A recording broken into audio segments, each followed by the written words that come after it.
Hey YouTube, this is Justin here, aka Demonic Sweaters. Now I've got a quick follow-up video to this Konix drum pad that I reviewed in my last video because I discovered something else about it. Well, I didn't discover it, I just looked in the manual and I realized that it actually has Bluetooth MIDI.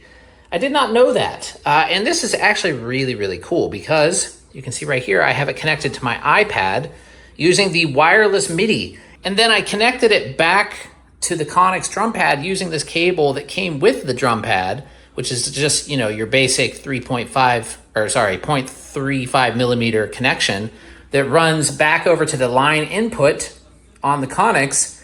And what's really cool here, we can go into volume and just turn our volume down to 0 for the internal sound. So that basically is the same as disabling local control. And now I have all GarageBand sounds coming out of the device. And it sounds and works really good. Everything maps perfectly. I didn't have to change anything. The pedals work really good. And this is just really awesome because GarageBand is actually, you know, really nice on an iPad. I've recorded tons of music on GarageBand, but this is great. You can track your drums this way right into GarageBand by using the internal speakers. You can use that as your monitors. It's just, I don't know. This thing is just so cool. So I'm going to record a little bit of drums so you guys can hear what I'm talking about. All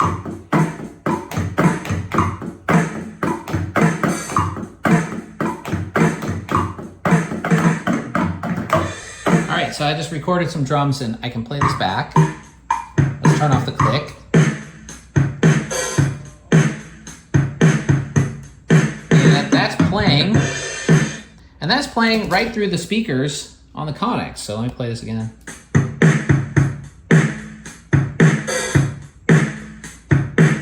And it sounds great. I love this retro rock drum kit in GarageBand. So let's go in here to the main tracks in GarageBand. So I could go ahead and turn on some compressor if I want. I can do some EQ. I can go into quantization, and it's already on right there. And then, you know, if I wanted to, I could go in and start adding other instruments. So let's add like, I don't know, like a smart keyboard or smart guitar or something like that. If you're not familiar with GarageBand, I highly recommend it. It's almost worth buying an iPad just to play with GarageBand for iOS because I think it's actually one of the cooler programs that Apple has ever made. I mean, I know a lot of people like Logic, but I just really like the simplicity of GarageBand. So anyway, let's try the smart piano. I'm gonna switch this to, let's go to like, I don't know, what's this, Fairy Tales Bells? Nah, pick something else.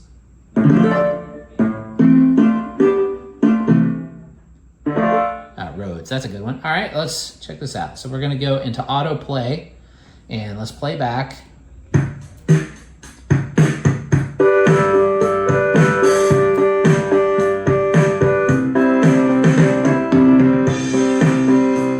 That's just an idea of what I could do. So let me turn this down a little bit, it's pretty loud. Turn down the volume on the iPad to do that. So let's go ahead and record. I'm just gonna pick some random chords here.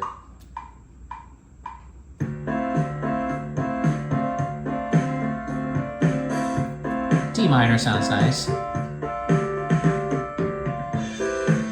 A minor. Let's go back to D minor.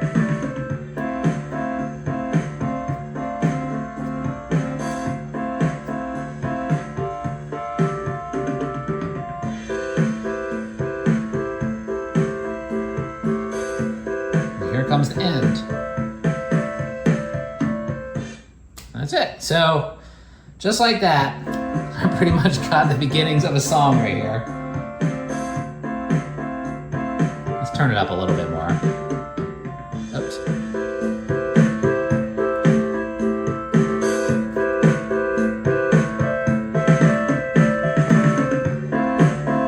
Okay, let's add something else. Let's go back into our tracks view here.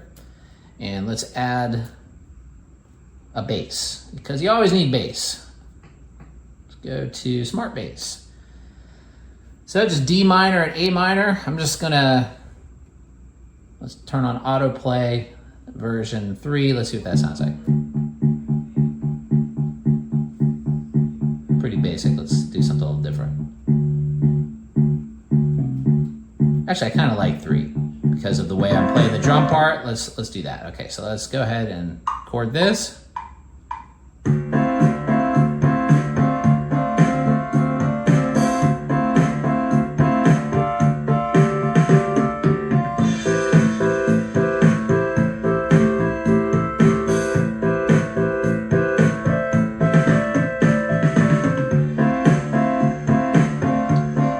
Starting to get some vocal ideas in my head.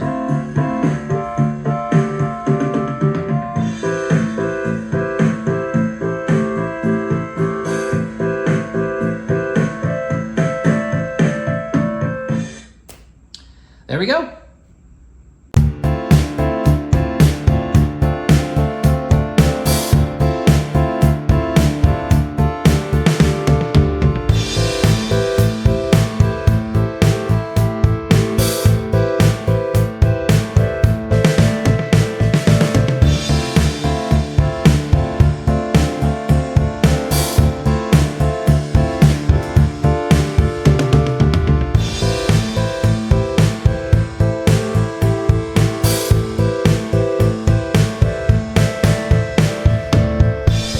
Now, in case you're wondering why I wouldn't just use the Bluetooth connection to connect the audio as well, the reason for that is because Bluetooth audio actually has a lot more latency than Bluetooth MIDI does.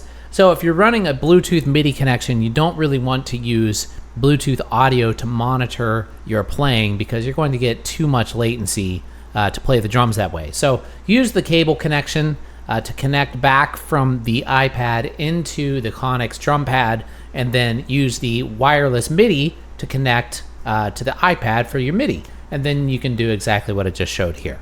Another thing that I keep forgetting to mention is this thing is actually rechargeable. You just plug it in and it's got a little light on the back of it. And when that light eventually goes off, it tells you that it's fully charged. I'm not sure how long one charge will last, but I don't know. I guess I could test that at some point and let you guys know. But the fact that it's rechargeable at all is just really cool. You can charge up your iPad, and then you have a wireless, completely wireless solution for recording, which is really neat. So as you can see, this setup is just insanely cool. Now, when I was a kid, I would have loved to have had something like this. I mean, I love having this right now as an adult, but as a creative, teenager, this would have been amazing. Like, I had a 4-track cassette recorder, 4-track, which was cool, but nothing compared to what this is. Having all of this power in such a small package is just incredible. So I think the iPad paired with this Konix tabletop drum set is just absolutely killer. And the Bluetooth functionality and MIDI and stuff on this actually makes this thing a much better buy, in my opinion, than the Pyle PTE D06. Though I did notice that Pyle has a drum pad out now that looks almost identical to this one. So I'm thinking that it's probably made by the same manufacturer, possibly. I don't know that for sure, but it's quite possible. Anyway, thanks for watching, everybody. Don't forget to like and subscribe. Click that bell icon so you get notified every time I upload new content. Also, check me out on Spotify. My band, Demonic Sweaters. Some of it is a full band, some of it's just me, but check that out. It's a lot of good music, and I think you'll like it. Anyway, thanks for watching, everybody. Have a great day.